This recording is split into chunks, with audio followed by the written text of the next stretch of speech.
So Yeah. we're now live. My name is John, Positive Pen.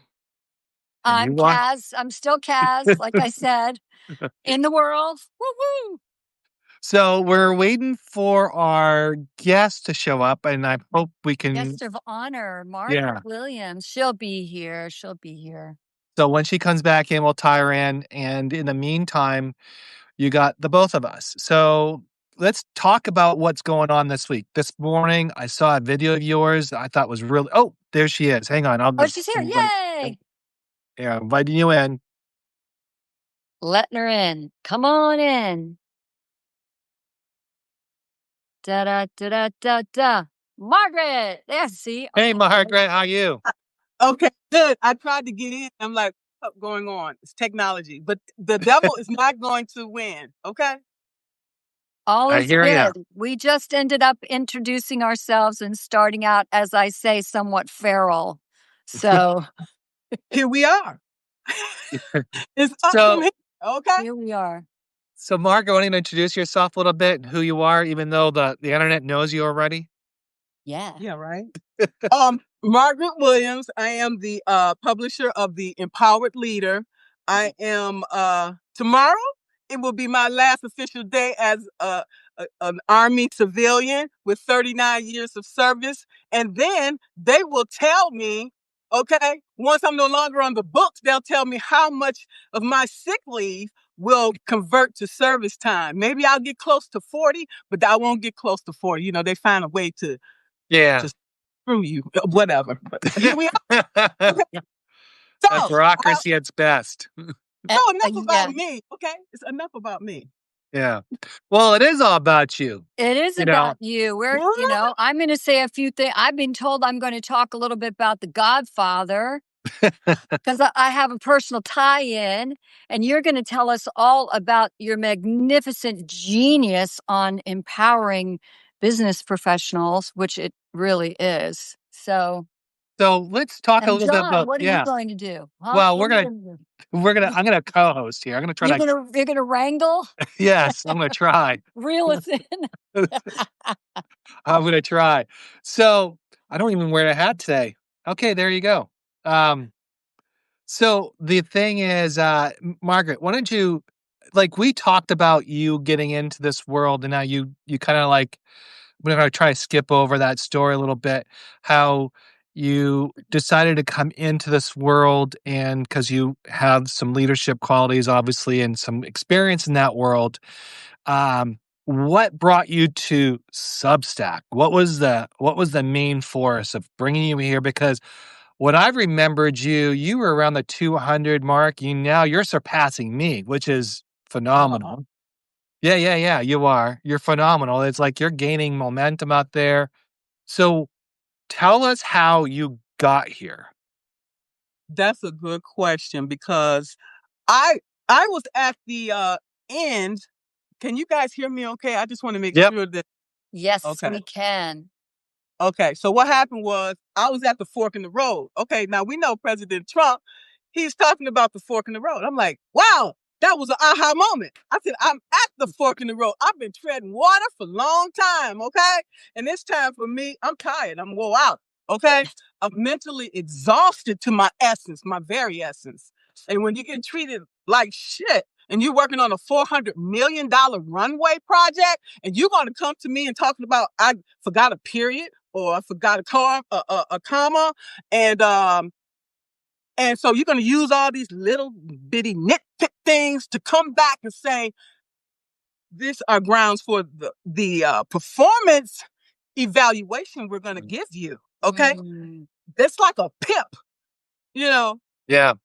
All right? So I'm like, okay, you see the handwriting on the wall. And when they got rid of collective bargaining, okay, employees' rights, it's like they were really, before he got in, it was really bad.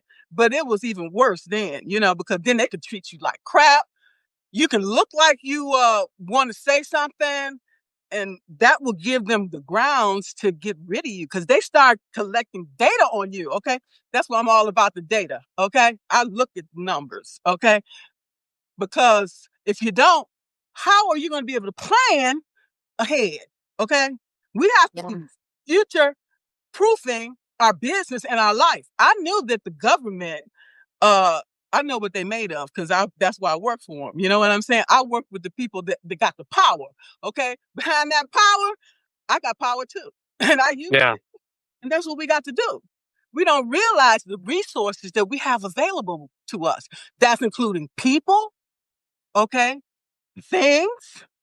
Everything is a resource, internal, external. If we don't utilize these things, we cannot get our mission completed. So, one of the stories that you told me was that someone, a friend of yours or a colleague of you, said you need to get on Substack, right? And no, that was because what you're saying has a lot to do with my book. I'm not trying to push this, but about that book. So a lot what you're saying, I think what's happening in our society. I mean, I experienced this over 7 years ago, over 10 years ago. Maybe so I was in the corporate world and I was in publications and you just get treated like a dog, a number. And it was just very meat grinding type behavior. And it was all this little nitpicking, like as you said. And you kind of go through this process and you live it. And not only you just live it through day to day at work, you take that at home and your home becomes the workplace because now you're working 24/7. You're struggling to be who you are. And then all of a sudden you're making compromises in it at work. You're like, okay, well, I can answer this email, or yes, I can do this, or yes. And all of a sudden that becomes more of like, it consumes you. And then on top of it, I'm in my situation, I had a very toxic relationship with 3 kids, and that was it. And then I had properties that I owned, so it was like a big, huge chaos in my world, and I was stretched thin. And in that process, I know you're feeling. You lose yourself. You lose yourself, and you don't know who you are, and you kinda hate yourself in some ways because you just don't know how to feel, you don't know how to please, you don't know how to because it doesn't matter what you do, because you know you have to have your job, you know you gotta take care of your kids, you gotta take care of your partner who's just toxic, and anything you build is really on pins and needles, and you just know it's gonna fall apart, and that's what happened to me. So I understand. So taking that out, getting the out now where you can, that was probably the smart move. But I wanna talk about more about how you went from there to here, and now you're blowing up, which is awesome. Well, I don't know about that, but what I do know is that I knew that the end was coming of my career. I could see the handwriting on the wall. I could sense, I could feel that the climate has changed. It was no longer the environment that was conducive to my health. I could sense. Oops. Sorry. Okay. And also the fact that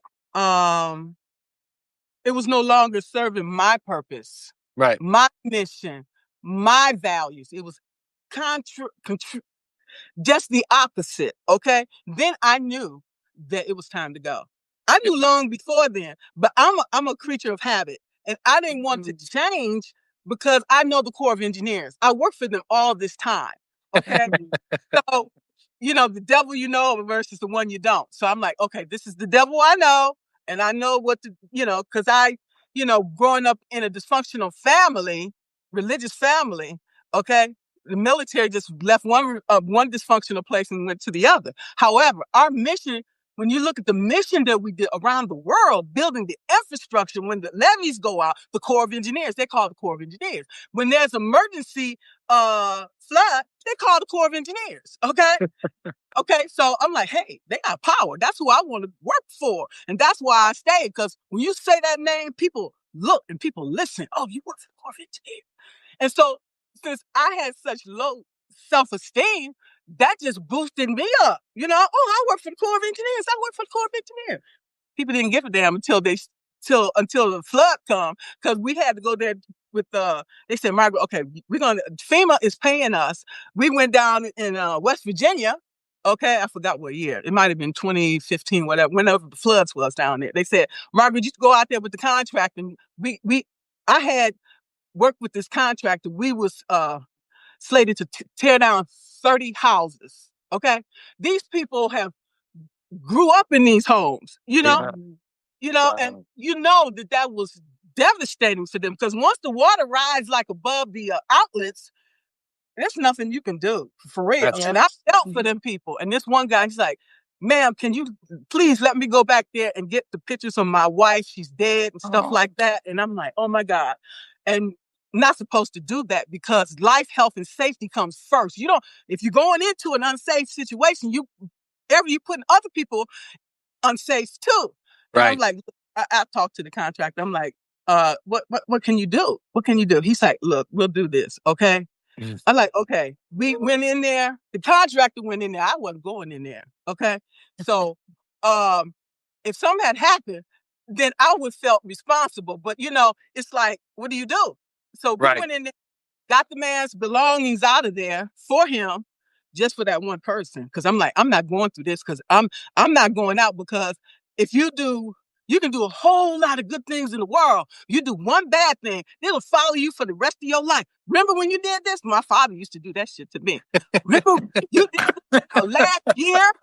You did this last year, so I'm not going to give you the $20. When you were 11, you did it. Okay? You're 40. When you were 11, remember when you did that? No, honestly, I don't. That's what happens with boomers. They'll never forget. They'll never forget a thing, and they don't ever let you go away. Like, they'll say, do you remember crashing my car? Like, I was 16 years old. What do you want to do? Well, I love what Margaret says about the crossroads. And what I have adopted is that saying, when I come to a crossroads, I take it. That's a sign. Yeah. Signs, right? So in your engineering or core, what was the most, I want to say this, in 30 years or 40, almost 40 years, I'm sorry. What was the most devastating time that you had to go deal with? I mean, what sounds like West Virginia. Was there like New Orleans, or was it something like that? Like Katrina? No, I couldn't go. No, I couldn't go down there. They had bodies floating in the water. I'm like, no way. Oh, wow. Bodies hit me. I'm like, I'm down. I'm gone. Okay, I don't. Yeah. Because offered me, I was looking at getting a job at that cemetery. With, with all the veterans and stuff. Yeah. And I'm like, no, I don't want that job, because you can probably see spirits, coming to you and talking to you. Hey, I'm like, no, that's okay. They're going to tap you on the shoulder. That's what are you doing here?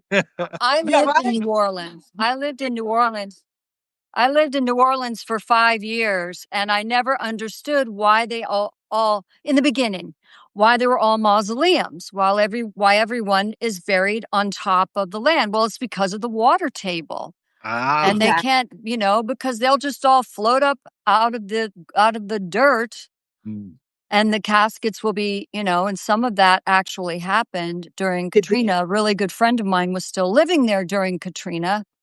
It was really devastating with the levees and everything. Wow. Yeah. I couldn't go through that. I passed on that emergency. Okay, because they always, like I said, they always call in the Corps of Engineers first, and right. We construction, that's what we do, and manage people. We get shit done. Okay, you want something done, you call us. And that's why get her done. Yep. I'm the same way. So on Substack. Right. Coming back to circling back around to, you could keep her on task. She's got a million stories. And we just have to bring her back. She's hot. She's coming in hot.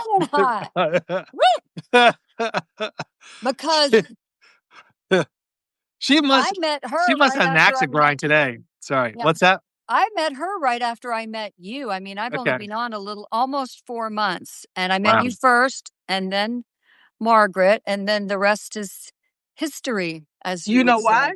You know why? Because when you guys was on the live, I was sending her a text. So I let her I wanted to meet with her. So that's how Who is texting me while I'm trying to work here? That's what you got to do. You got to be forward thinking, and that's who wins. So, okay, that's who wins. It's all about connection, conversation, and connection and communication. Yeah. That's everything. So we need to get her onto Substack because I'm chomping at the bit to talk about the Godfather. Ooh, where should I start? So you're on Substack, right? And what's your mission on Substack? How do you want to help others? I think, that's changing because, I was still working at the time, and I'm talking to women. That's what I said, because working in a non-traditional field, being, construction, then working for the military. So, women and minorities, underrepresented class comes last. Let's keep it real. Okay. But they was not going to stop me. Okay. Yeah. You are the Corps of Engineers and I'm Margaret Williams. We have to figure something out. We have shared goals, shared values. So there's enough space for growth for me. If not, then I'm out the door. That's why I moved 8 times. Yeah. So we're talking about Substack. Okay, sorry. So, so after that, when I came to Substack, I thought I was talking to women, but men was resonating with my message because you guys are left brain thinkers, and I am too. I don't have time for emotions. Emotions gets in the way of decision making and moving forward. Just keep it real. I'm full of emotions.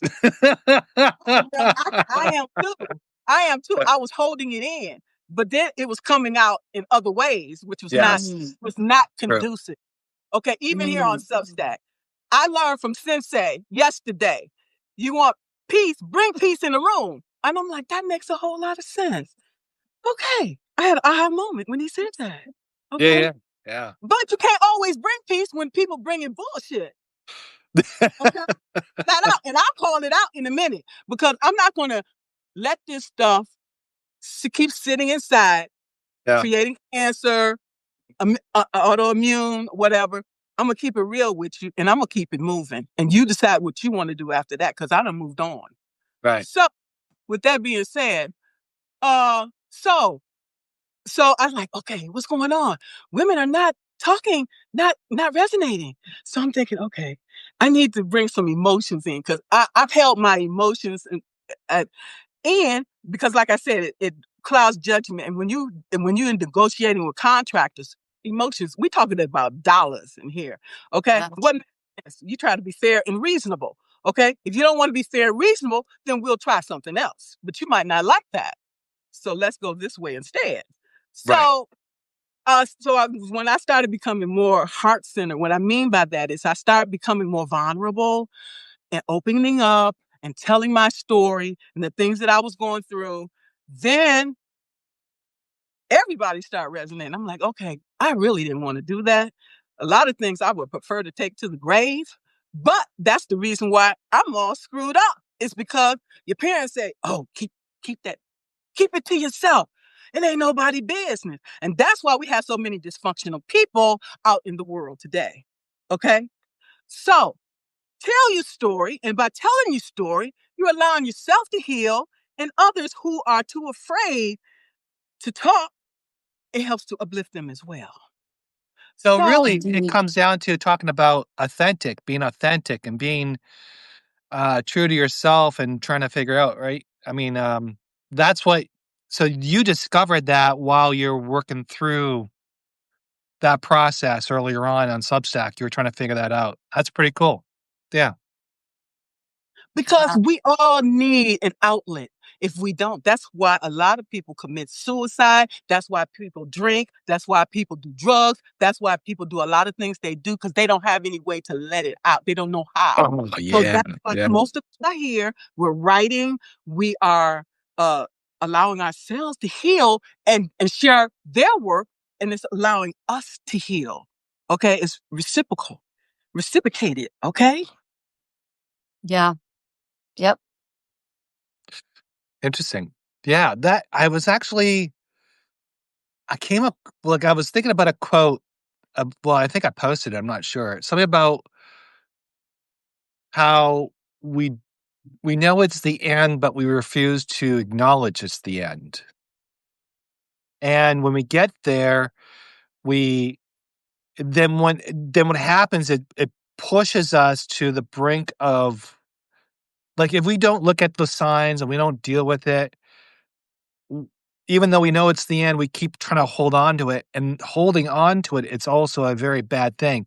I had something that I was talking to somebody today about, and, there's some dynamics going on in our family and all this, and one of the things that we're talking about was how she's holding on some stuff, and then while she's holding on some of the things that she's not talking about, because she's afraid to hurt people's feelings or be chastised or whatever the case may be, and but yet she holds it in, and as she holds it, she then obviously compounding that down, and then she forgets about herself. She forgets about self-care.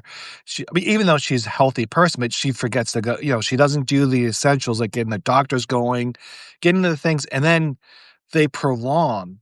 And then as they prolong, they it she just loses that touch because she refuses to have those conversations that you must have. And I think that's where I think a lot of us we we we just don't we refuse to have those conversations, and we refuse to because we're afraid of telling somebody what you're doing is hurting me. And then because the reaction behind that is the person might spaz out. We don't want them to spaz out because we don't want them to hate us. Well, guess what? That's not your problem. Your No, the problem fear, the your fear of problem that. your problem is not to be like be nice and cordial, but the problem is you need to let them understand where you stand, because if they continue to do that thing, then all you're doing is trying to refute, and then you're afraid to talk to them. That's probably the hardest thing that anybody can do is I think that's the frustration I think in life right now is that we're afraid to have conversations because we're hurting people. And quite honestly, people that are hurt are always going to be hurt, no matter what you do. But Doesn't matter how you say it, whatever. the Sorry. longer you're holding on to this, and I made these mistakes many times, still on occasion, I find myself, and it's just out of maybe previous programming or whatever, is that the more I don't address it in the beginning head on where it possibly could be, much less it could much less end up being egregious and a blowout. The Right. more I just keep stuffing it down and stuffing it down and stuffing it down and saying, just don't say anything, just don't say anything because it's going to go away. It doesn't go away. And then eventually you just blow. And when you blow, it's ugly for everyone involved, Right. including yourself. And things are said and things are done that cannot be taken back. It would have been so much better, no matter how fearful you were of the other person's reaction or the other person is fearful of your reaction, before it turns into some huge thing that ends up severing the ties or putting a huge rift in the relationship and not keeping the relationship more healthy. But we just live in fear of other people's reactions.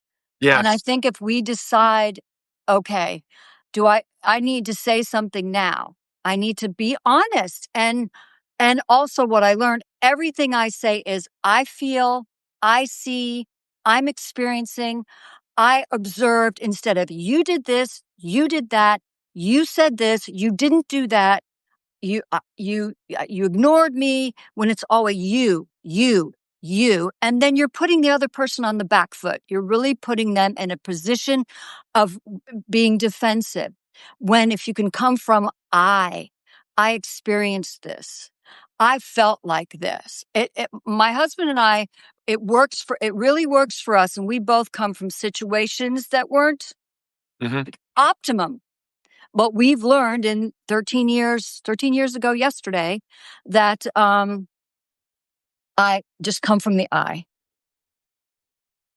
Well, okay, so let's talk about I think this is a good topic because one of the things that I notice in interaction with other people, when you do have like when you're the adult, for example, Yeah. and you're having a conversation with somebody and then someone gaslights you. I mean, seriously. And they go like, I always say, if you're with that person for more than 50, 60 years, look at how you raised them. Did you raise them in the way that they reaction every time you say no to them? And if you say no, then obviously that's what they're going to be. So in their adult life, every time you say no, they're going to take a spaz or they're going to just take this dramatic moment and then they're going to run out the door and say, "Yeah, you don't love me," whatever. And, or are you going to be like this? Or is the person going to be a lot more reasonable because or the parents took the time to parent them, meaning in a loving way where when they're in the situation of having a conversation, it's not an attack, it's not personal. I mean, I know obviously that's hard to do, but um looking at that. So my question is, when you got this person in front of you who is drama queen, and I mean this in a very negative way because sometimes that's what we're facing. How, as a leader or as a person, and KaZ, you're also one of those you can speak on this. What do you do? How do you I, respond? I have 3 points to make before then, if you don't mind. No, go for it. Part of this that you're talking about is learned behavior. Okay. This is learned behavior from when we were a child. We are being molded and shaped. These things don't just go away because you say, oh, I throw that out. It still stays with you.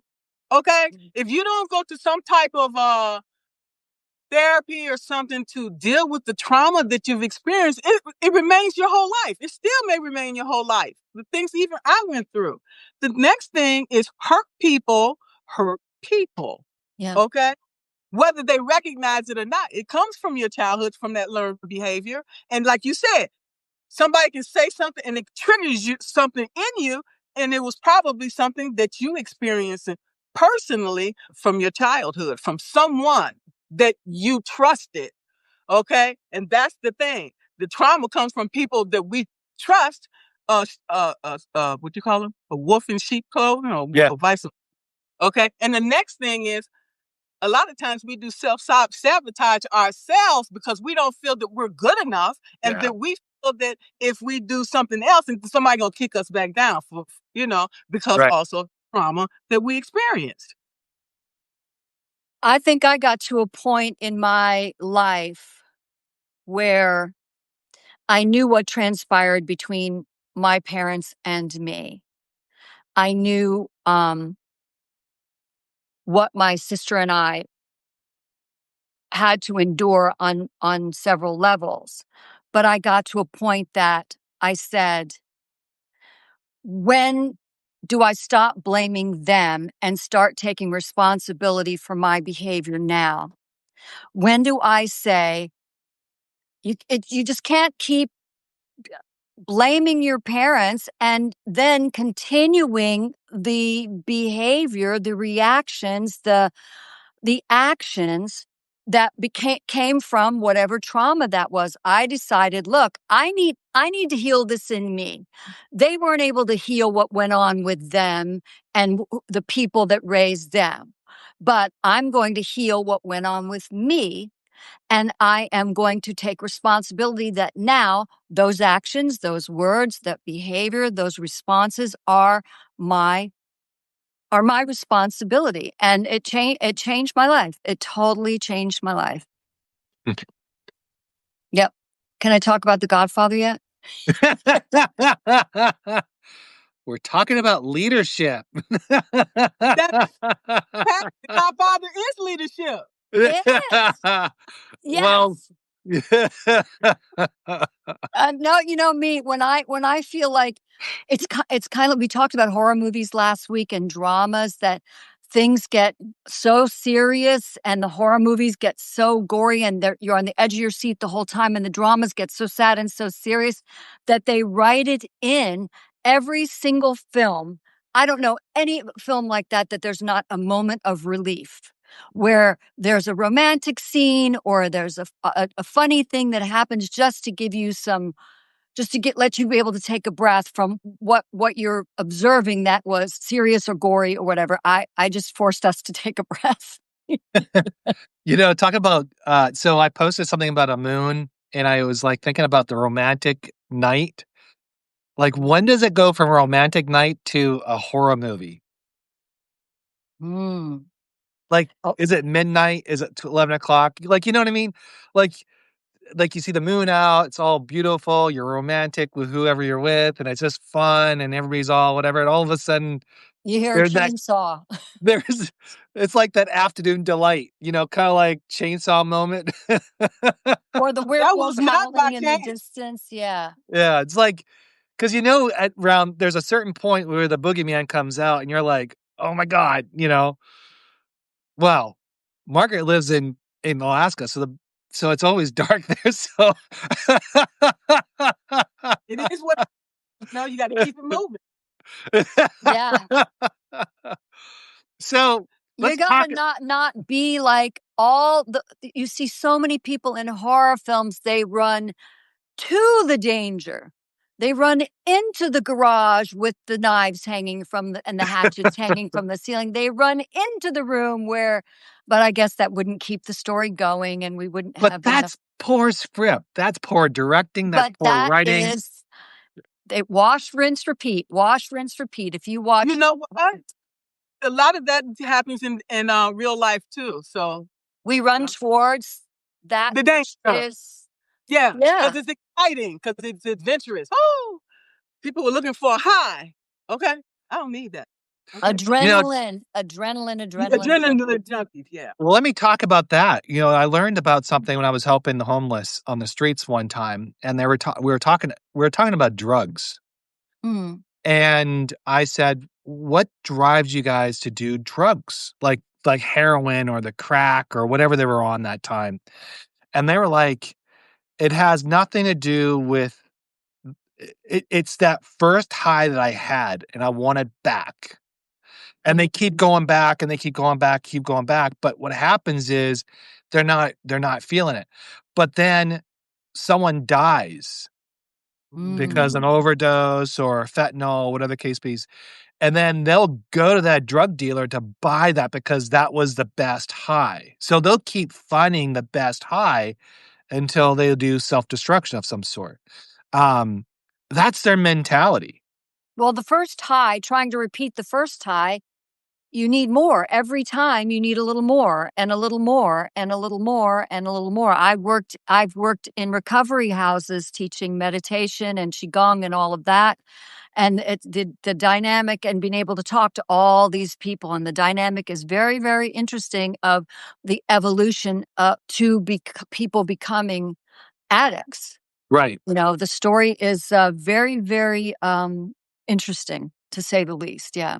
Well, I'm sorry. The reason why most people become addicts is because of the trauma they experienced when they were kids. They're trying to drown out and forget about what happened, whether they were raped, whatever horrific thing happened to them in their life. That's what they're using the drugs for. But it's compounding the problem. It's not resolving anything. Or job loss, or family breaks up, or disaster. I mean, there's so many reasons where, so many seniors now are becoming homeless. And what do they do? I have a couple of friends who are, one friend in particular who's in his, he just turned 82 and he's just making it. He's got a roof over his head. He's got an old vehicle that he keeps going. He's got, SNAP may be gone for him. He got some compensation, but he's just making it. And there are more seniors in their mid to late 70s, 80s who are living like that than people realize. Yeah, I would like to say the solution to that is, like, for me, I'm no longer employed. Okay. Tomorrow's my last day. I don't know when I'm going to get my Social Security or my pension. My thing would be is you get a group of these seniors together, move into one house, then y'all put your resources together, then you can make it. Ain't no way we can make it like that. For real. That's Yeah. what you do. When they do that, they're in Canada, they've got communities like that, especially in Scandinavia, they've got communities like that where, you do have a community, a collective that is caring for our elderly population, especially. But then again, those countries have socialized medicine, and they have a lot of preventive care, and although their taxes are extremely high, they provide things for those extremely high taxes. So, Well, Yeah, so who watched the Charlotte? I'm sorry, what?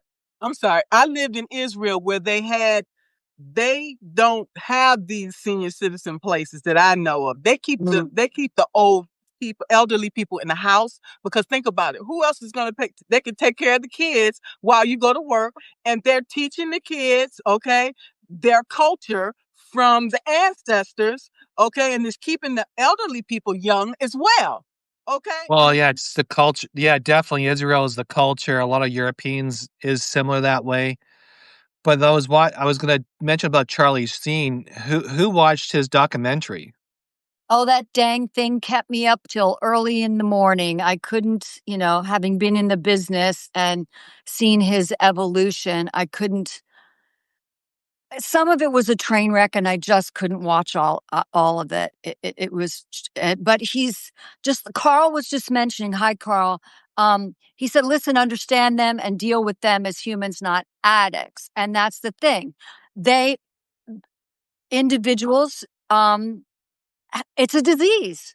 Addiction is a disease, like cancer, alcoholism, like heart disease. It's and more. Some people have more of a propensity to have an addictive behavior than others. I know in my lineage there was alcoholic addictive behavior in my lineage, and the buck stopped with me. I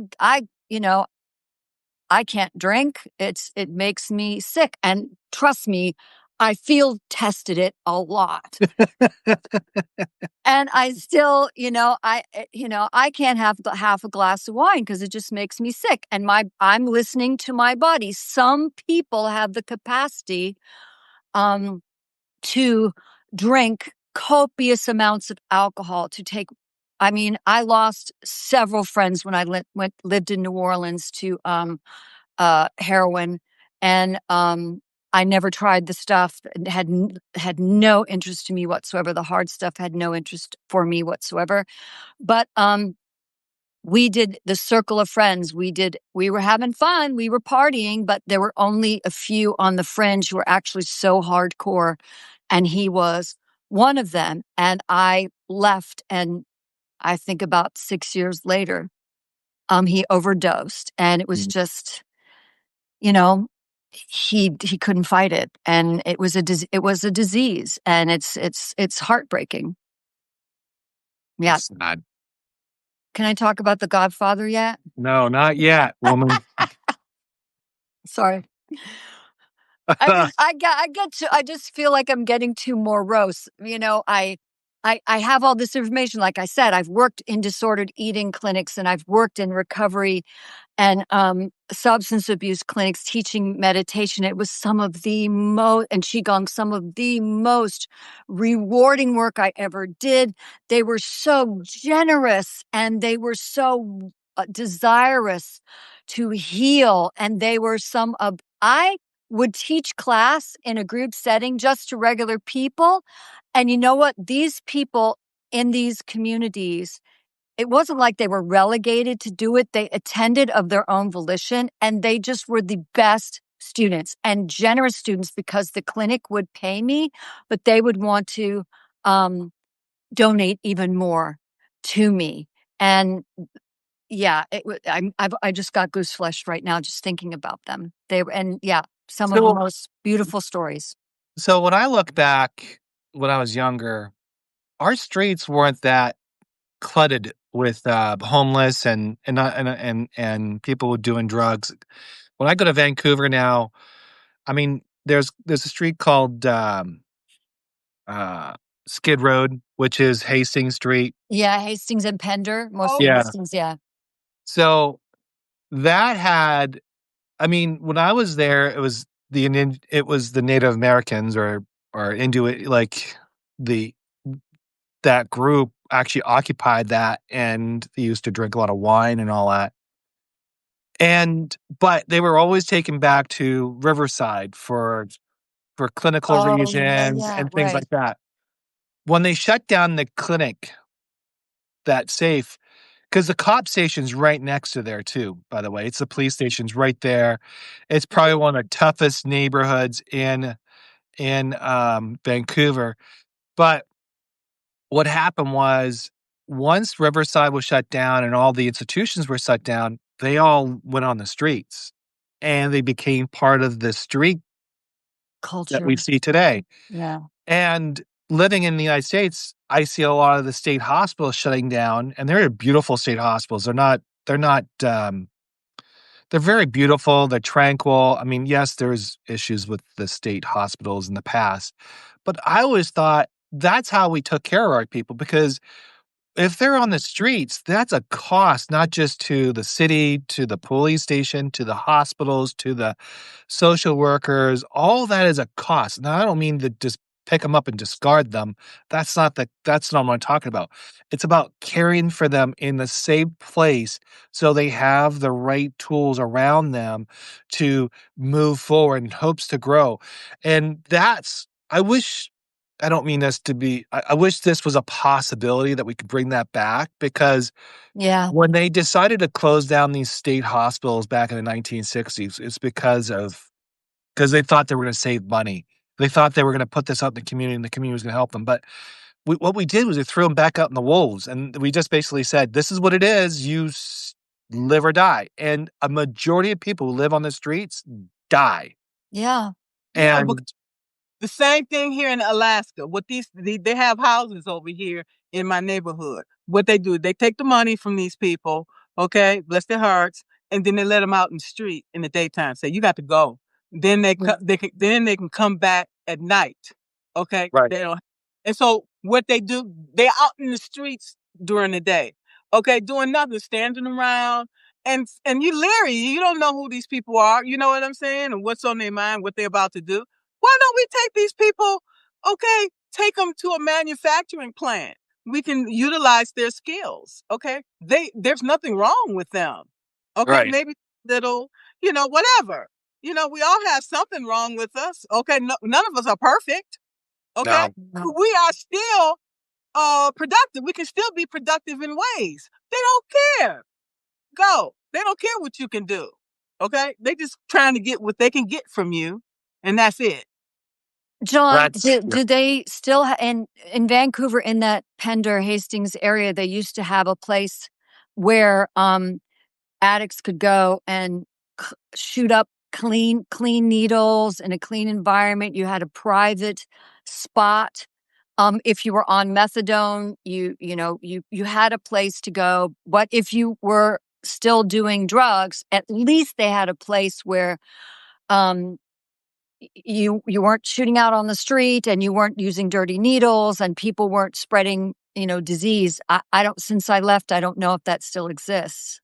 There is a clinic still exists, but what they've done was they take it onto the streets, and they're allowing people to do it on the streets. So with that, think about it. If you're a child, you're driving down, like Hastings goes, like I used to live, our family used to live in Renfrew, downtown, or in East Vancouver, which was a pretty tough neighborhood. But we would take the bus from Renfrew into downtown, and we would go to Woodward's, which was at a department store, which was kind of cool for Christmas and all that. Yeah. And talk about sidetrack. They had these little that I loved when the windows were all decorated for Christmas. That was the best time. Yeah. So, and I gotta write the story about that. Anyways, as we're driving down, you see Skid Road, and you're like, oh my God, like, and you're like, that seems like as a kid, you start pondering, you start having these discussions with yourself, kind of like, wow, these people don't work, kind of just drink all day, what kind of life that is. You start questioning it, and then you're like, I really don't want to be there. I don't want to end up there. But what happened? This is where I'll end up. If like my mom would say, if you don't really work hard, this is where you end up. Ooh, ouch. Yeah. Yeah, but that was reality. But I mean, I'm you not have sure. Do you think kids really get it if you're walking down the street with your little children and you see something like that? Do you think they get it, or do they say, "Mommy, Daddy, well, how come these people are on the street or living on the street or just they're just on the street all the time every time we come down to whatever area?" And it's not just relegated to that. I mean, it's spread out. You unfortunately see homeless people everywhere. But are they thinking more because they're so children, especially when they're younger and haven't learned to color what they say for whatever reason, they're very inquisitive and they're very just, blah. They'll say what comes to their mind. Why are these people on the street? And why is that person dirty? And what is that man doing? They don't know how to filter it at all. And well, we heard what the response was to your mom to you, but yeah, you just how do you broach the subject of, I mean, we don't all even know how people end up homeless, what the You can path is. you just one domino effect. You can lose your job, then you become an addict, and then you become homeless. It's real easy. It's real. Things happen real quick. Yeah. Yeah. Yeah. That's why we need to be humble, modest, and why we need to show empathy and concern for other people. Because that's them today. It could be us tomorrow. Well, we're accepting. This is when I hear the word tolerate. I'm tolerant. I tolerate you.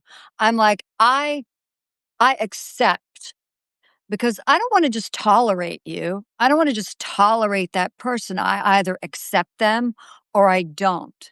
But to me, I have to I can understand I have to tolerate the situation I may be in, but I don't want to just tolerate you. I want to accept you. right. I appreciate that. Yeah. Well, that's I me. mean, we can't solve today's problems with I think what we did. I keep going back to the days of Andy Griffin and those type of world, and I kind of miss those times where it was much simpler. The people were being taken, like we took care of our people, and we're not really doing that anymore. We're just kind of just Well, from the time of Andy Griffith until now, there are billions more people on the planet. There are so many more people in the United States from that time until now. So maybe it's gotten has it okay, maybe not. I'm of so many minds about this. There are a lot more people, and has that made it harder for us to take care of all of us? Um we're the I know certain people say we're the richest country in the world. We're one of the richest countries in the world. We're not just the richest country in the world. And but to be one of the richest countries in the world, I don't want to get political. That is not my thing. Um, do we have the wherewithal in our strained budget to do more? That I mean, we have all of these meetings and all of these, things going on within our government that are happening all the time. And have we all along had the money to do this, but decided not to do this for whatever reason? I feel like I'm treading on very thin ice here. yeah. I think I know what you're trying to say is that we've and like I don't want to get into the politics side of things because I don't want to go there. But the part of it is to really understand that you know, why our resources are limited to Americans. Like, why are we not taking care of them? Why are we not being more, understanding and taking care of them more? And it just seems like we're spending money, but we're kind of like throwing money at something and nothing's getting solved.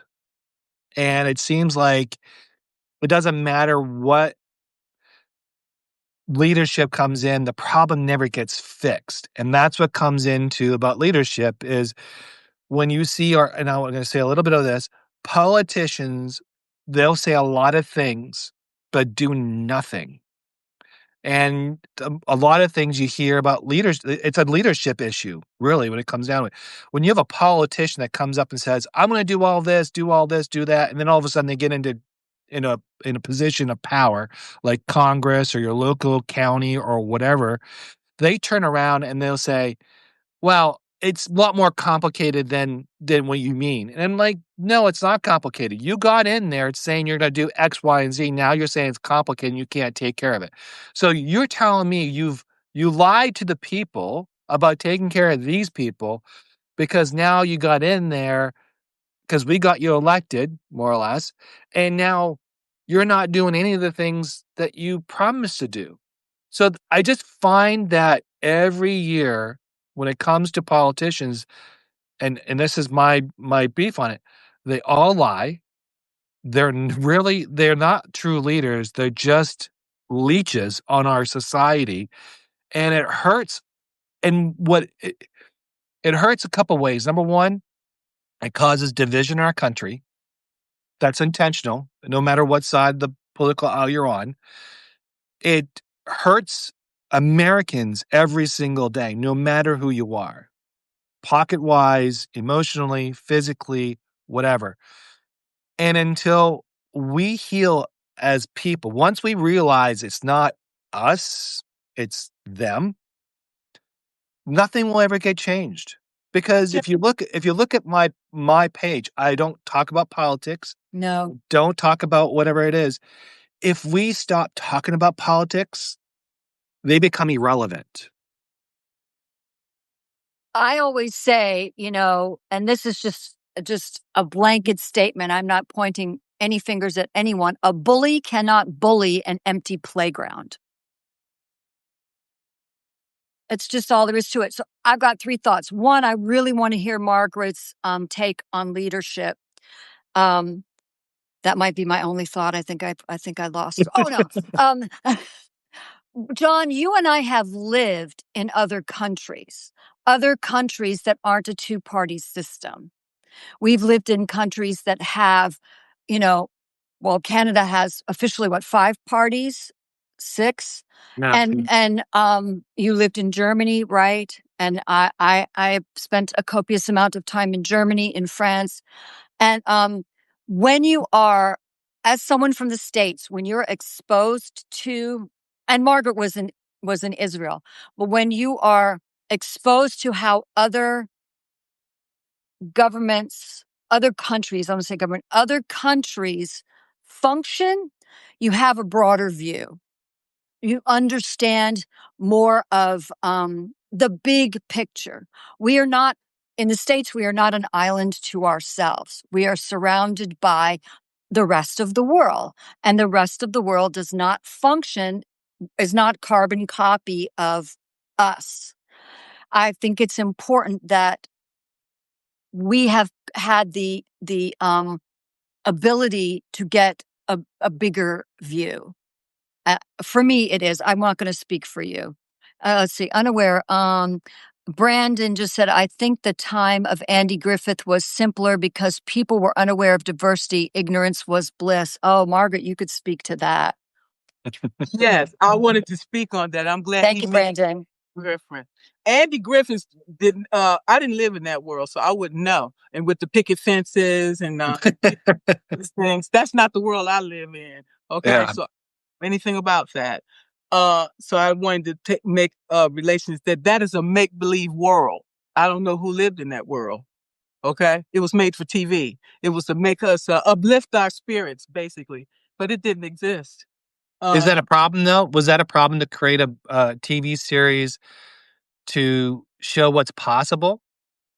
No, it gives people hope, and I think that's good, and that's what they want to do, and that's what we're trying to do now in the midst of all of this chaos. Is we're trying to create hope, okay, and joy for the people that are out there struggling, like me, and all the others that are out there struggling. Okay, we need that. We need the connection and community. But as far as the politics, think about it. The politicians have been corrupt since the beginning of time. Look back at history. You do that so you keep control. Okay? So yeah, we all have good intentions. My father used to tell me the road to hell was paved with good intention. He was the devil. So he must have knew something. So yeah. So we have to do just the opposite. You know what I'm saying? Yeah, these people was probably pure in the beginning, but these politicians, they found something to corrupt them. Oh, we found a paper where you plagiarized. So you're either going to pass this law or we're going to expose this. Oh, we're going to tell your wife about the affair you had last year. They get you one way or the other. So they have good intentions at the beginning, but they find a way to bring you down and to get what they need. Okay, let's keep it real. Right. And Andy Griffith, I watched the reruns. It was an idyllic existence with, Opie was very well behaved, and you've got the one town drunk, but it was a show that was about a world, but that was only for certain people. It was not a show. I mean, everybody watched it, no matter what color you were, but it didn't represent everyone on the planet. And that's where we are, we're working hard today that everyone is represented, in the country and on the planet. Would be interesting is to your new book, which I'm not going to. It's exciting because it's your take on a certain very important biblical story for you. Oh yeah, that one. But but I'm saying if you took Andy Griffith and put it in 2025, would it be possible? And how would it look? I mean, it would look like the Trailer Park Boys. Hey. Oh my gosh, Duck Dynasty or something like that. Well, I think, yeah. He said it. I didn't say it. He said it. The only reason I wouldn't watch it because I don't watch TV no more. I don't waste my time with that. Right. Oh wow. Okay. Well. Yeah. So, some news on the writing stuff. Yeah. So I'm about to finish this, and guess who edited it? I have no idea who edited it. KaZ. Right. John, sweetie, you did so much work already that you were and I've been editing books and screenplays and short stories for people for decades. I did television and film for a production company, and you came to me you had crossed your T's and dotted your lowercase j's. I'm telling you, you had really done the work. So you made it so easy for me. I remember I just had a few little comments, and I only one comment throughout the book. And that's between you and me. And it was the and. She does not like the and in my writing. Like, she doesn't want to start like and yet or and blah. She doesn't like to meet because she says it weakens the sentence. That's what she said. I said your copious and voracious use of the word and to start a sentence weakened the brilliance of your writing. So So, my response was that my response to that was, you remind me of my English teacher. She hated the word "and" all the I time. love the So word "and." No, I love it because it connects two parts of a thought. I love it. And you love short sentences. Here we are in yeah, your writing. You like to use the short sentence, and you prefer to keep your sentences short. My input was, but sometimes the thought in the beginning of the sentence, the first part of the sentence needs to be finished in the second part of the sentence with comma and it makes that sentence more potent. all But, right, I'll be fair enough. interested.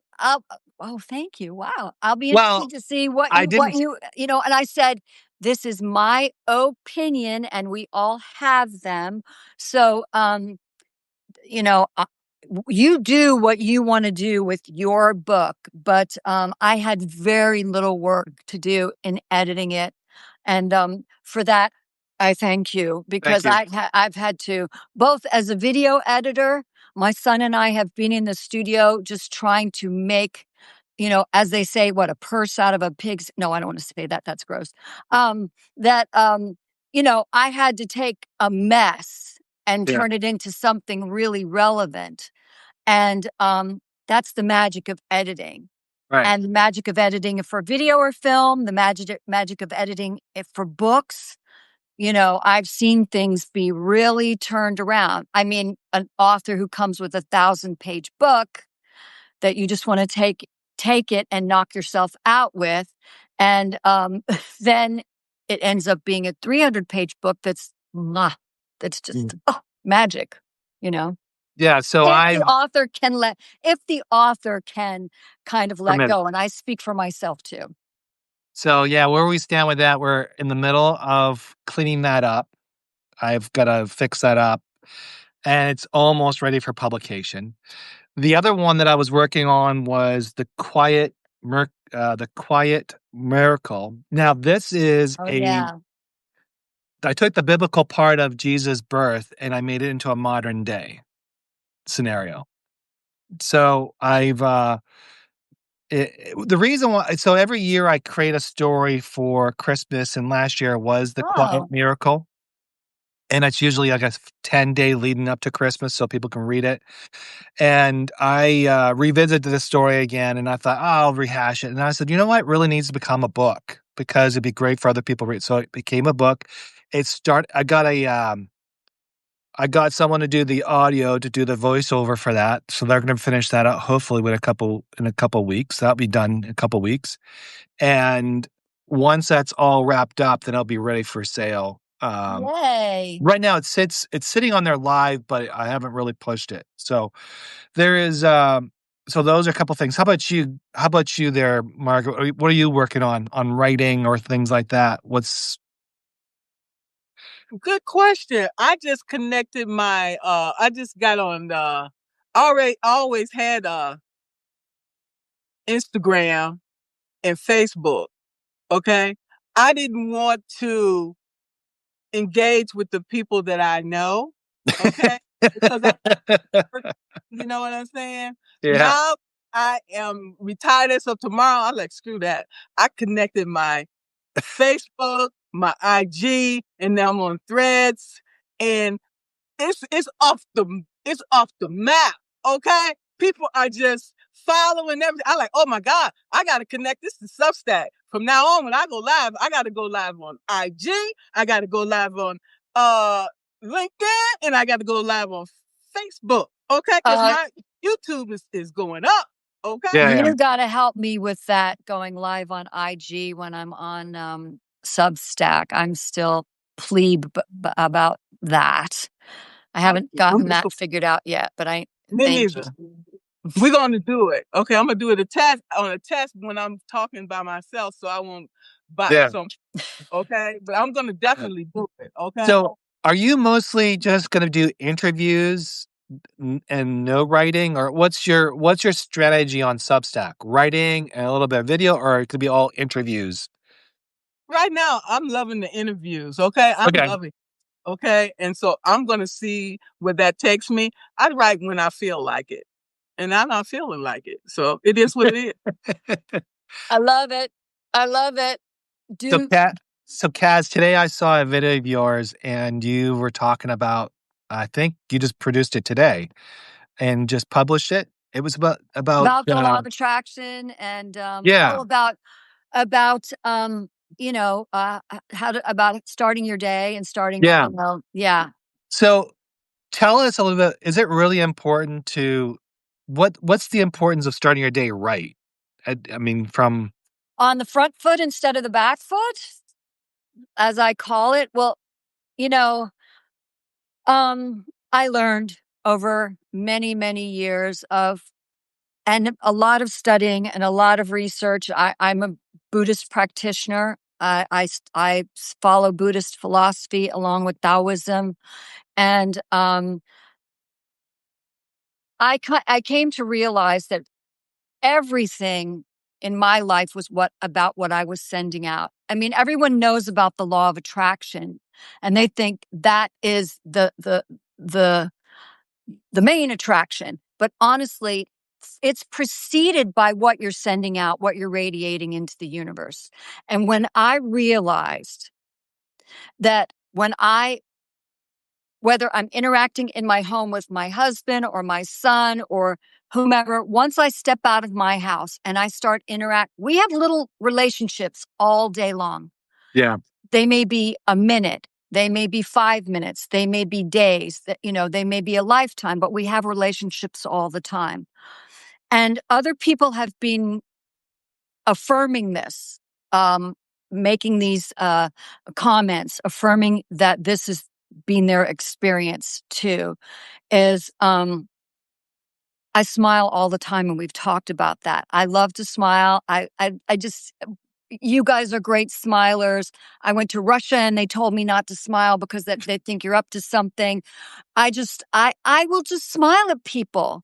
And some people just think I'm nuts, but it just comes from a place of wanting to connect. And if I see someone who looks unhappy or is having a bad day, my life has been changed by just smiling at someone or just asking them how they are. How's your day going? Are you okay?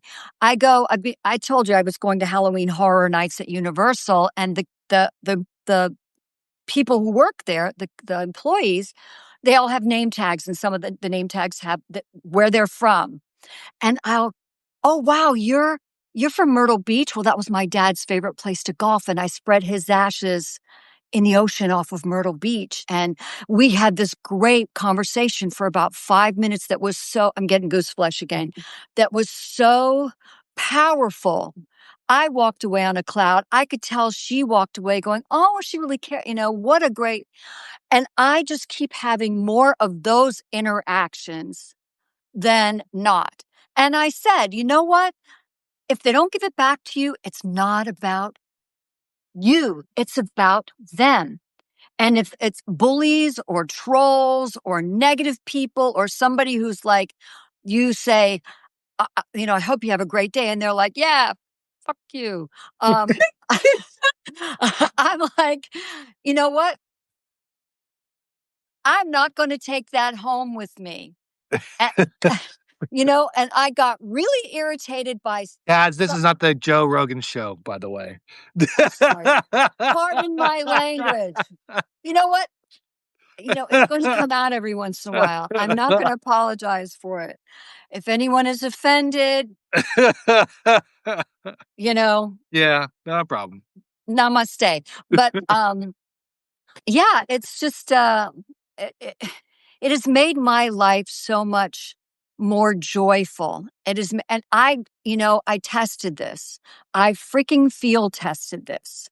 And what got me started was I read a clinical trial. It was a behavioral trial. And this group of people were shown this big poster board. At the time, it was a poster board. And they were told, I want you to memorize this board. And I want you to find every single thing on this board that is blue. So they were given a minute and a half, 2 minutes. So they did that. They looked at it. So they came back And the poster was down, face down on the table. And the facilitator said, okay, please tell me everything on the board that was red.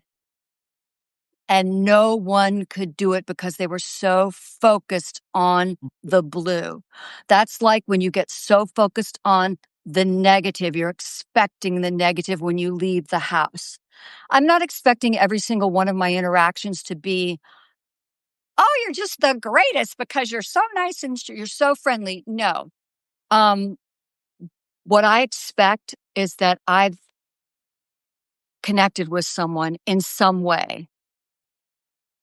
And maybe they felt better. And if they didn't, I hope they feel better another time. And that was the whole very long story to my very 56-second video. It's here on Substack. It's on Instagram if you're on Instagram, and it will most likely be on my YouTube channel. Yeah. So, Margaret, about connection and like we're talking about leaderships. We're talking about how leadership's supposed to lead, but in reality, it's about connection, right? Absolutely. Because I have an example where somebody who is so self in themselves and they play the victim, but they want to be so desperate a leader. But a leadership, like I remember someone telling me something, and I was just like, they want me part of something, right? And I was like, I don't want to be. I belong to a lodge, so I was like, they were like, oh, you should become an officer, and I was like, no, I don't want to be an officer. I got enough responsibility. I really don't care about the officer. I'm a member. I enjoy being a member, and that's it. But this other person, man, he would go. He wants to climb the ladder in the lodge per se, and it's like. But we were talking about leadership yesterday, and I was like, see, some leaders don't need the recognition to be something so that people respect them or find this gratification or something like that they're missing. Leaders just lead naturally, regardless of the situation. So, what is some of the traits of a good leader? One of the things, like you said, take the initiative. Okay, he wants to be a leader. Lead. Okay, what can you do from where you're at to lead from that position? And you do that well, then you elevate yourself up. So it sounds like this individual is desperate or they have low self-esteem, okay, insecurities. Okay, as a leader, I would take that individual, figure out what he does very well, okay, give him that. And as he builds his confidence, then he has to do like everybody else. You can't just jump the gun. I had to start from the bottom, okay? I was African female, okay? They was not going to allow me to just jump to the top, okay? I had to jump through hoops with fire in it and everything else, okay? Tires and everything else. And still, I was held in that GS12 step 10 position for 14 years, knowing I would never be able to break through the glass ceiling in that organization. But I made that choice to stay where I was and stay focused and get to the finish line. That's where I made my mistake. Okay. But that's okay. Tomorrow's the last day. It don't make a difference. I don't have no lesson to learn from that, but moving forward. Okay. Yeah. Keep moving forward. Don't look back. Look forward. Okay. I hope you're celebrating that on Substack tomorrow, making your big announcement tomorrow on Substack that you're retiring because you need to be celebrated. Well, thank you. I appreciate that. I learned to celebrate myself because, when when I walked out the door, they didn't say thank you, nothing. My existence was it was like I didn't exist. No gold watch, no gold nothing, watch, nothing, not even a certificate. Okay, period. So I'm telling you, celebrate yourself. Don't wait for external gratification from others. I got my gratification because I got my certificates on the wall that they're given to me by generals. Okay, I have the general coins. Although I can't take it to buy a cup of coffee, I still have it. And that's something that they can not take away from me. They can take everything else, but they can't take my accommodations. Okay. No, They can't take my absolutely not. degrees. They can't take my degrees. You can take the house, you can take the car, you can take everything else. Yep. Okay. Yep. Because when we leave this world, we're gonna leave with how we came, with nothing. Absolutely. So I got a question there, Margaret. If Godfather had a corporate headquarters or a corporate HR department, what would be the first policy be? Equal Oh, that's opportunity. hilarious. Equal opportunity for all. And I would love to. Equal opportunity for all. Yeah, Oh. I would work for him in a heartbeat. I'd be his number one assistant. What you need, I got you. Okay. All right, Katz. Would have What's your loved you. Oh, what? well, it's funny because we're talking about the law of radiation. Yeah. And anybody who's seen The Godfather, anybody out there who hasn't, you must see at least the first one, the whole thing.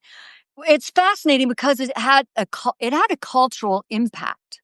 Mhm. And you see within that film and the subsequent films what they radiated, they attracted, all the violence, everything. They Mhm. got back what they gave. So, Mhm. info. Coppola almost got fired because he wanted a higher budget. The budget was $2.5 million by Paramount, and he wanted a $6 million budget, but he came in under budget and he came in ahead of time, which was great. You said the cannoli scene. The cannoli. Yeah, let's go The for it. cannoli scene with Richard Castellano played Clemenza. Richard's wife had asked him in the beginning of the day to bring home dessert.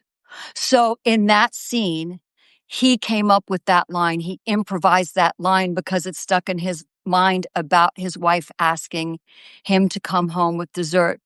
Leave the gun, take the cannoli, which is brilliant. Sadly, we lost him from heart attack in 1988 at 55. Paramount did not want Brando. No. They wanted Laurence Olivier, and the classical actor, brilliant actor Laurence Olivier, but what a different film it would have been if it had been Olivier, right? Yeah, yeah. Paramount didn't want Pacino. They wanted Ryan O'Neal or Robert Redford. Ryan O'Neal, softer. Redford, come on, 69, he did Butch Cassidy and the Sundance Kid. Yeah, but he's not Italian. How can he pull off? James Caan wasn't Italian. Yeah, he looked like more of an Italian than Redford. Yeah, but Redford, Butch Cassidy and the Sundance Kid, then 72, he did The Candidate. And then he did The Way We Were in 73. The man was fine. He didn't need it, right? And for the cat lovers, you commented about the cat in the garden scene with Pacino and Brando. The cat was a stray on set who happened into Brando's lap, fell in love with him, and the rest is history. So, yeah. So, Margaret, what is your favorite movie all time? I love all the ones that she was talking about. All of the movies. The Godfathers? I love every last one of them. That was for real. What did he have in his mouth? They put cotton in his mouth? No, and I thought he did too, but he went to a dentist and had an apparatus made to make his jowls hang. So he did it the right way. He did it the right way. Yeah. Yep. Wow. That's cool. And you just mentioned Robert Redford. He just passed away. Oh. He was He one did? of the Yes. You When didn't did that happen? Last week, you were busy writing books. That's why you didn't know. He did? I didn't know that. 89. Robert Redford, 89? He didn't look like 89. Wow. I gotta look that up. I didn't realize that. Is that going to be our shtick every week? We're going to talk about The Godfather? Because if we are, then I'm not giving my reveal this week about my connection to The Godfather. You can keep your reveal as much as you want. No, but we'll be talking about, I think movies have a lot of parallels to what we deal with every single day through life. There's experience. And I think some movies do depict some of the things that we're trying to overcome, some of the challenges, some of the things that we don't, it hurts. But sometimes a good movie helps us remind us about that. But I also remember one of my mentors was telling me about a story about he lost his wife. And he was young. And his like he was moping, and I don't mean that in a negative way. I mean that like he was in the dumps. It was really hard for him. He was really in love, and so he lost his wife. That was a challenge for him, and it was in a fog. And his boss said to him, "Oh, go watch this movie. You feel better after it." And Ted decided to do that. He went to go see a movie, but it didn't make him feel better. It made him feel worse because that was the worst advice you could ever give somebody to overcome a death, and that's not. So, movies have a place, but I don't think it's a solution. Well, the movies are getting a little scary because they're predicting what prior to the big push of AI, where AI was much more, AI's been around for quite a while, and I have an expert in the family, so we commiserate a lot. But movies like Transcendence or Ex Machina, Her, things like that, where these writers were expanding their consciousness and coming up with these themes that some of them are becoming feasible now. When we thought, Transcendence with Johnny Depp, where he puts his consciousness into a computer and can manipulate stuff, Right. or Ex Machina, where you have these android type characters, these robots that are very, very lifelike. And so, yes, films, I think, can be a lot of them come from direct experience, from life situations, from history. And then a lot of them are writers just letting their minds wander. The one with Demi Moore, that was disturbing. And The Substance, yeah, we talked about that last week, right? The Substance, that was disturbing. Yes. I'm like, oh my God, what we do to try to be beautiful? Oh. Don't get me started. Don't get me started. So I got a couple more questions about leaderships and lifestyle. So anyone can answer this one. What's harder, doing your taxes or assembling IKEA furniture without swearing? Oh, that's easy for me. Well, which one? No, Margaret, you go first. No, go ahead. You got this.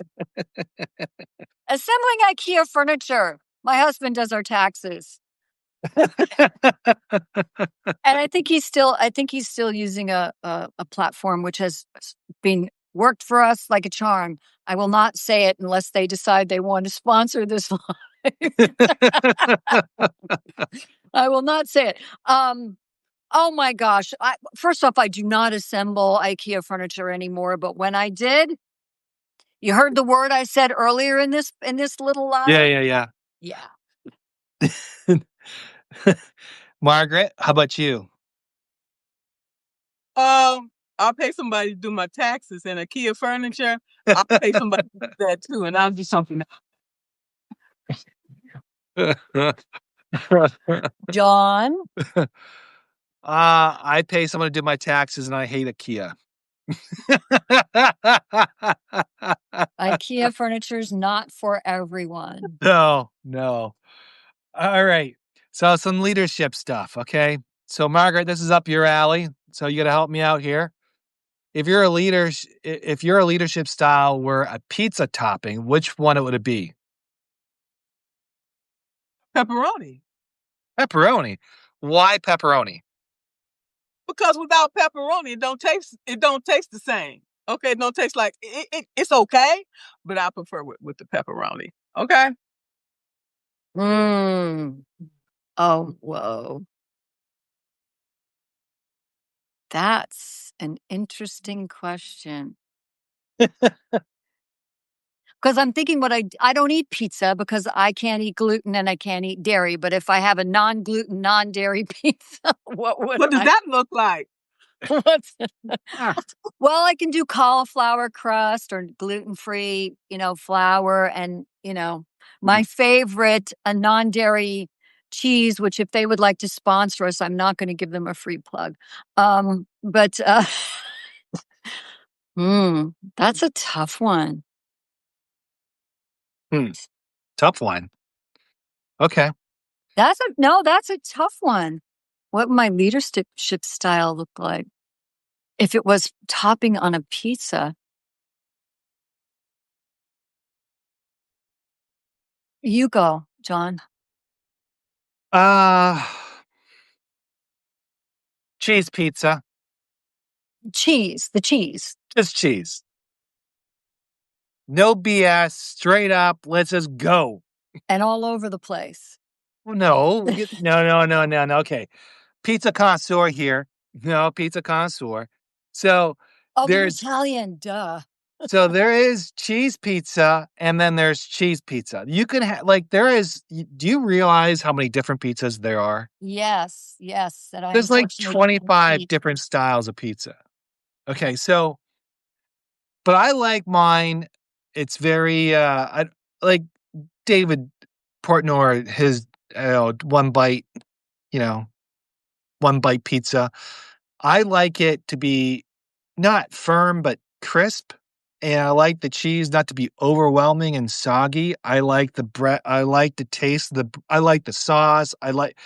Because even though it's the most simplest dish you could ever make, it could be the most complicated dish you can ever make. Because if you don't have the right ingredients to make it, which includes leadership, if it doesn't create if you can't make it right, you'll never make a good pizza. Pizza is a cuisine unto itself. Totally. Oh, I think John froze for me. John's internet connection, oops, is unstable. He'll Uh-oh. be back. Mine was too. Oh, we lost him. Oh my He'll be goodness. back. We He'll be back. lost John. Yeah, I mean he started the Yeah, I'm gonna plead the fifth because I can't eat pizza and I wish I could, but I can't even think of a comparison for what topping would my leadership. First I thought jalapenos and I don't eat jalapenos and I'm not that spicy, but I can be a little spicy. Well, I came from Detroit, okay? And Little Caesar's Pizza is really one of the biggest ones there, but I like Oh, Buddy's Pizza. I like Buddy's Pizza. I like the deep dish, okay? uh-huh. It's amazing. Oh yeah, deep dish. Absolutely. I loved Chicago deep dish when my parents used to live in the Chicago area. I loved but I also loved Sicilian. I love doughy stuff. I like anything that's doughy. That's why I was eating chocolate chip cookie dough way before it became a thing. I love mochi. I just love, I mean, I know it grosses people out. There, he's back. I know it grosses some people out. Like I love tapioca pearls in bubble tea. But yeah, deep dish was, if I was going to eat it, it's like I'm unstable now. Ooh. Deep dish is, or Sicilian was my absolute favorite. I don't know what's going on here. We're all I'm unstable. Margaret's the only one who's stable right now. I don't know about that. I seem to keep, my screen is freaking out. Well, maybe it came to its logical end. I don't know. John, are you there? Can you hear us? Oh, I love the heart. Maybe that's the sign. I don't know. That's a sign, and I'm big on signs. I'm very, very big on signs. John, if it's okay with you, I can't hear you, but it times me out.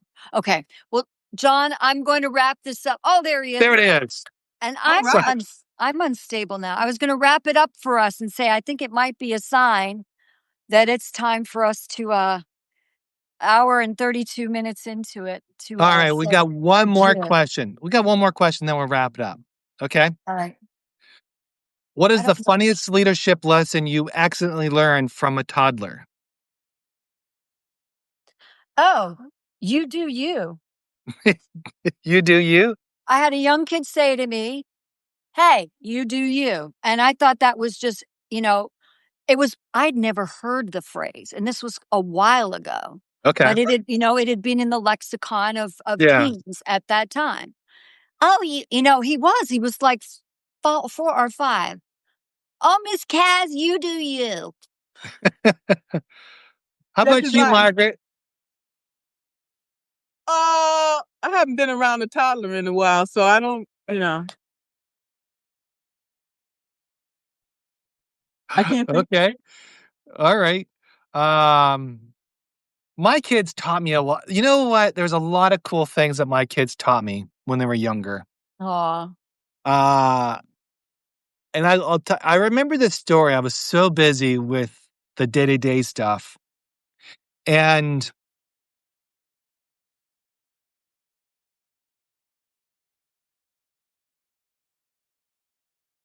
I think the universe is saying,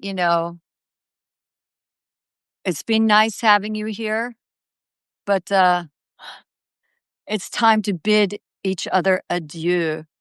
Yeah, I know you did. Okay, everybody. Thank you so much for being here. I mean, I wanted to scroll through and just thank everyone, but we were so fortunate to have so many people here today. I want to thank John Ronaldo.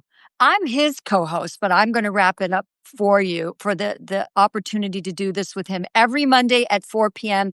Eastern time in the States.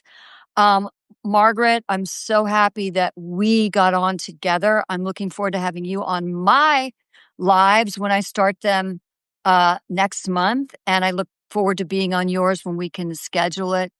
Everybody, we're so grateful to you. And Substack is just one of the most beautiful places I've ever found for communication, conversation, compassion, sharing, caring, kindness, uh, just I've tried them all and I'm off almost all of them. And I just want to reiterate, you're wonderful human beings. Don't forget that.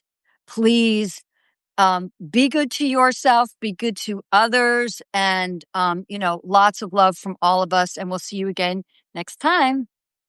Thanks. See ya. See you. Bye-bye.